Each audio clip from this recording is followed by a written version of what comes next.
নমস্কার বন্ধুরা, আমি গৌরব। তো আজকে আমি কথা বলবো এমন একটি গল্প নিয়ে, এমন একটি আপডেট নিয়ে যেটা তোমরা আগে শোনোনি। ঠিক আছে, আমি বলবো যে ব্যোমকেশ গল্প তো তোমরা সিনেমায় অনেক দেখেছো। আমি যদি বলি কোনো ব্যোমকেশ গল্পে অজিতই হচ্ছে কালপিট, অজিতই হচ্ছে ভিলেন, তাহলে কি তোমরা বিশ্বাস করবে? করবে না বলো? আমিও নিজেও বিশ্বাস করিনি, কিন্তু এটা সত্যি। শরদিন্দু বন্দ্যোপাধ্যায়ের লেখা যে এই ব্যোমকেশ বক্সী, ঠিক আছে, এই গল্পটা না সৃজিত মুখোপাধ্যায়, যে আমাদের পরিচালক সৃজিত মুখার্জি, তিনি এই গল্পটা লিখেছিলেন যখন তিনি ব্যাঙ্গালোরে একটি চাকরি করতেন। তখন তিনি সিনেমা টিনেমা বানাতেন না। তা তিনি একটা বিদায় ব্যোমকেশ বলে একটি গল্প লিখেছিলেন। তা এই বিদায় ব্যোমকেশ কিন্তু দেবালয় ভট্টাচার্যর বিদায় ব্যোমকেশ না, এটা অনেক আগে লিখেছিলেন তিনি। তা তখন তিনি থিয়েটারে এইটা পরিচালনা করেন। তা সেখানে না ভালো প্রশংসা পেয়েছিল এই ব্যোমকেশটি, বিদায় ব্যোমকেশ।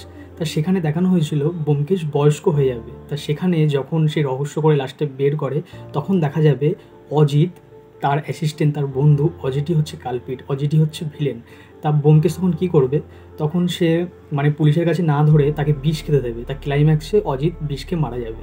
তা এই গল্পটি শোনা গেল। তা আমি বলবো তোমাদের কেমন লাগছে বলো? যে আমি যখন প্রথম শুনি, আমি তো হতবাক হয়ে গেছি, সত্যি বলছি। তা সৃজিত মুখার্জি নাকি অনেক পরে, যখন তিনি সিনেমা তৈরি বানাতে শুরু করেন, তারপরে তিনি নাকি চেষ্টা করেছিলেন যে এই বিদায় ব্যোমকেশ এই গল্পটিকে নিয়ে একটা সিনেমা তৈরি করবে। তার যারা ব্যোমকেশের যারা প্রোডাকশান বা এইসব ব্যাপার থাকে, তো ঠিক আছে, তারা না করতে দেয়নি, যে রাজি হয়নি তারা। তা আমার মনে হয় রাজি হয়নি কারণ ব্যোমকেশ আর অজিত তো একটা ভালো বন্ধু। তাদের মধ্যে যদি এরকম যদি একটা গল্প তৈরি হয়, তাহলে তো কীরকম একটা লাগবে না? সেই জন্য হয়তো তারা রাজি হয়নি। কিন্তু আমি বলবো এই এটা শোনার পর, কনসেপ্টটা শোনার পর কিন্তু কীরকম লাগবে বলো তো, যে অজিত ব্যোমকেশকে এত হেল্প করেছে, সেই কালপিট। তা এরকম কিন্তু একটা নাটক লিখেছিলেন সৃজিত মুখার্জির কাছে, এখনও রয়েছেন, তিনি লিখেছিলেন নিজে। তা এই নাটকটি কিন্তু ভালো প্রশংসা পেয়েছিল, গল্পটি যেরকমভাবে সাজিয়েছিলেন তিনি, ভালো প্রশংসা পেয়েছিল। তা সৃজিত মুখার্জি তো অনেক আগে, যখন তিনি ব্যাঙ্গালোরে গিয়ে চাকরি করতেন, তখন তিনি সিনেমা তৈরি করতেন না। তো সেই সময় কিন্তু তিনি এটা করেছিলেন আর অনেক প্রশংসাও পেয়েছিলেন। তারপরে আমি বললামও যে তারপরে অনেক চেষ্টা করেছেন যে এই সিনেমাটিকে করার, কিন্তু রাজি হয়নি, তার জন্য সেদিন আর করতে পারিনি। তা আমি বলবো যে পরবর্তীকালে যদি কোনো যদি সুযোগ সময় যদি আসে, যদি এই সিনেমাটি যদি রিলিজ হয় বা তৈরি হয়, তা তোমরা কি দেখবে? আমি তো বলবো আমার ব্যাপক লাগবে। এরকম কনসেপ্ট, সত্যি এরকম কিন্তু অনেক কনসেপ্ট আছে যেইগুলো আমি একটা দেখছিলাম যে তারাদাস বন্দ্যোপাধ্যায়, তারাদাস বন্দ্যোপাধ্যায়, সরি, তার একটা লেখা, ওই তারানাথ তান্ত্রিক, যেটা কালকে আমি কথা বলছিলাম। তাই এরকম তারানাথ তান্ত্রিকের গল্প কনসেপ্টটা নিয়ে অনেকে কিন্তু নিজের মতন করে লিখেছে, সেই ক্যারেক্টারগুলো একই রয়েছে, নিজের মতন করে নতুন গল্প লিখেছে, এরকম কিন্তু অনেকে করে, ঠিক আছে।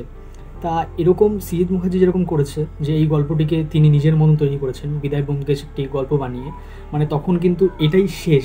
এটাও কিন্তু একদিকে ভালো যে ব্যোমকেশ চলছে, বিদায় ব্যোমকেশ শেষ, অজিত যে তার বন্ধু, সেই কালপিট মারা গেল, বিদায় ব্যোমকেশ সেখানেই শেষ। তাই এই জায়গাটা কিন্তু বেশ লেগেছে আমার। আমি বলবো আমি যদি সিনেমা যদি তৈরি হয়, আমার কিন্তু বেশ লাগবে, বেশ এখানে বেশ লাগবে বলবো। আর সৃজিত মুখার্জি সত্যি তার অনেক আগে, সে জাতিস্বর, চতুষ্কোণ, সে না প্রচুর তার লেখাগুলো, তার থ্রিলার জনরার লেখাগুলো কিন্তু প্রচুর টুইস্ট আনে। এখানেও দেখেছো লাস্টে গিয়ে প্রমাণ হবে যে অজিত ভিলেন। সেখানে ব্যোমকেশও প্রথম হতবাক হয়ে যাবে যখন ব্যোমকেশ প্রমাণ করবে। তারপরে তাকে পুলিশের কাছে না দিয়ে তাকে বিষ খেতে দেবে, অজিত বিষ খেয়ে মারা যাবে ক্লাইম্যাক্সে লাস্টে। তা আমি বলবো এরকম এটা শুনলাম। তা তোমরা শুনে তোমাদের কেমন লাগলো তোমরা কিন্তু কমেন্টে জানাতে পারো। আর এটা বলবো যে যদি সিনেমা তৈরি হয় এই গল্পের উপর, তাহলে কি তোমরা তোমাদের কেমন লাগবে সেটা তোমরা কমেন্টে জানাতে পারো, আমি এটাই বলবো। তা এটা শুনে তো আমি ভীষণ খুশি, এটাই বলবো। এটা এখন খুশি থাকতে হবে এইটুখানি শুনেই, যে এর উপর যে সিনেমা তৈরি হবে কি হবে না, এটা কিন্তু এখনও কোনো তথ্য পাওয়া যায়নি, বা হবে না এটাই ধরা হয়, হবে না। না হলে এতদিনে হয়ে যেত। সৃজিত মুখার্জি যেরকম পরিচালক হয়ে উঠেছেন এতদিনে, তাহলে তিনি তো এই সিনেমাটি তো করতেন, ঠিক আছে, তিনি করেননি, তার কারণ তাকে করতে দেওয়া হয়নি, তা সেই জন্যই। তা পরবর্তীকালে যদি কোনো দিন সুযোগ হয়, আশায় মরে চাষা, যেরকম একটা ব্যাপার, তো সেটাই আমি বলছি যে পরবর্তীকালে যদি কোনো সুযোগ হয়, তাহলে অবশ্যই আমার থেকে খুশি তো মানে আমি ব্যাপক খুশি হব। তা আমার মতন কে কে খুশি হবে সেটা কমেন্টে তোমরা লিখে জানাতে পারো, এটাই বলবো। আর ভিডিওটি যদি ভালো লেগে থাকে তাহলে লাইক, শেয়ার অ্যান্ড সাবস্ক্রাইব করো।